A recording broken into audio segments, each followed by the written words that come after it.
తాకట్లో ఉన్న మీ బంగారాన్ని విడిపించి ఆ రోజు ఆన్లైన్ రేటుకి కొంటాం. Sharma gold company. నమస్కారం, సుమన్ టీవీకి స్వాగతం. నేను మానస. ఈ రోజు మనతో పాటు ఉన్నారు ప్రముఖ ఆధ్యాత్మికవేత్త, పంచాంగకర్త బ్రహ్మశ్రీ చిలకమర్తి ప్రభాకర్ శర్మ గారు. వారితో మాట్లాడదాం. గురుగారు నమస్కారం అండి. నమస్కారం అమ్మా. ముందుగా మీకు అలాగే మన సుమన్ టీవీ ప్రేక్షకులందరికీ కూడా దసరా పండుగ శుభాకాంక్షలు గురుగారు. అందరికీ కూడా దసరా విజయదశమి యొక్క శుభాకాంక్షలు. గురుగారు, ఈ దసరా సందర్భంగా ముఖ్యంగా దసరా పండుగ యొక్క విశిష్టత గురించి తెలుసుకోవాలనుకుంటున్నాం. అలాగే దసరాని విజయదశమి అని కూడా అంటూ ఉంటారు. ఆ విశిష్టత గురించి, అలాగే చాలా మంది ఈ దసరాకి ఆఫర్స్ కూడా పెడుతూ ఉంటారు కాబట్టి కొత్త కార్స్, కొత్త వెహికల్స్ ఎక్కువగా కొంటూ ఉంటారు. నిజానికి మరి కొత్త వెహికల్స్ ఆ రోజు కొనొచ్చు అంటారా? తెలియజేయండి. చాలా అద్భుతమైనటువంటి ప్రశ్నలు అడుగుతున్నారు మీరు. అయితే ముందు అసలు మనం దసరా అంటే ఏంటి, విజయదశమి అంటే ఏంటి అనేటువంటి విషయాలు చూసి దీనికి ఉన్నటువంటి పౌరాణిక విశిష్టతలు ఏంటో కూడా మనం చూద్దాం. దశ పాపాలను హరించేటువంటిది కాబట్టి దసరా. రెండోది దీన్ని విజయదశమి, విజయాలను చేకూర్చేటువంటి దశమి, ఇది విజయదశమి. అసలు విజయదశమి లేదా దసరా గురించి ప్రతి యుగానికి ముడిపడి ఉన్నటువంటి పురాణ కథలు ఉన్నాయి. ముఖ్యంగా కృతయుగంలో దేవతలు రాక్షసులు పాల సముద్రాన్ని మథనం చేసి అమృత భాండము కోసం ప్రయత్నం చేసినప్పుడు అమృత భాండం పాల సముద్రం నుంచి బయటకు వచ్చినటువంటి రోజు విజయదశమి రోజు. అందుకనే విజయదశమికి ఇంతటి విశిష్టత, ఇంతటి ప్రాధాన్యత. ఇంకా త్రేతాయుగంలో రామచంద్రమూర్తి దశకంఠుడైనటువంటి రావణాసురుణ్ణి సంహరించి రావణుడి పైన విజయాన్ని పొందినటువంటి రోజు విజయదశమి రోజు.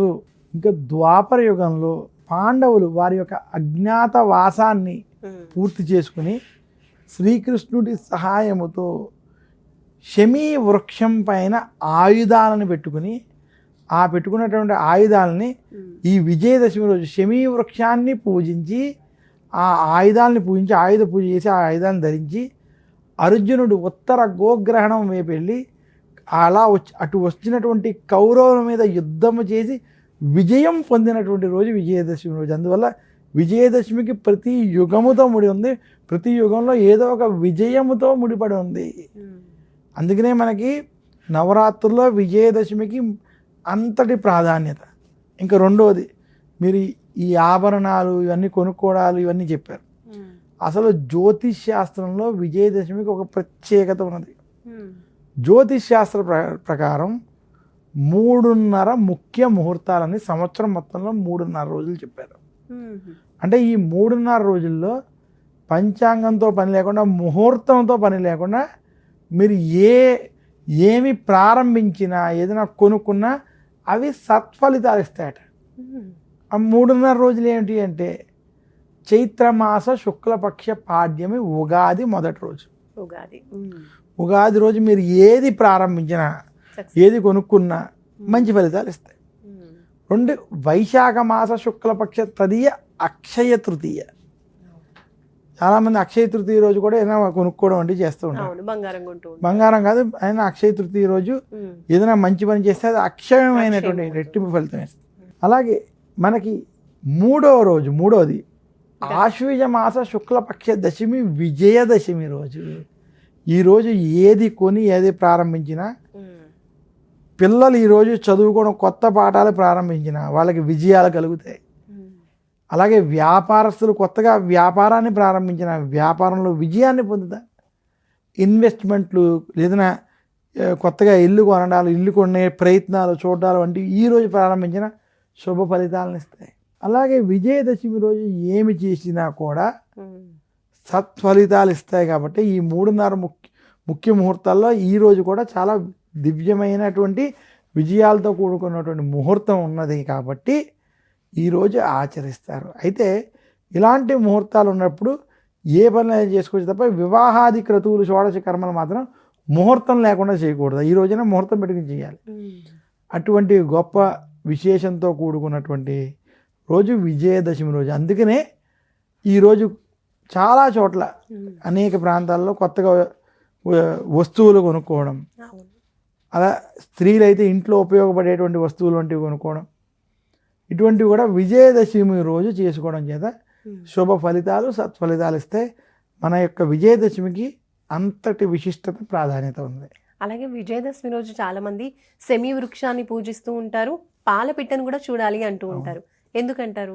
విజయదశమి రోజు శమీ వృక్షాన్ని చూసి పాలపిట్ట దర్శనం చేయడం చేత అర్జునుడు ఉత్తర గోగ్రహణం వైపు వెళ్ళి కౌరవులపైన విజయాన్ని పొందాడు కాబట్టి ఆ కథనే ఆధారం చేసుకుని శమీ వృక్షాన్ని పూజిస్తారు. శమీ వృక్షాన్ని పూజించినట్లయితే సర్వ పాపాలు తొలగుతాయి అనేటువంటిది శాస్త్రాలు తెలియజేసాయి. కాబట్టి శమీ వృక్షాన్ని పూజించడం, పాలపిట్టని దర్శించడం చేత శుభాలు కలుగుతాయి, అంత సంపదలు వంటివి కలుగుతాయని.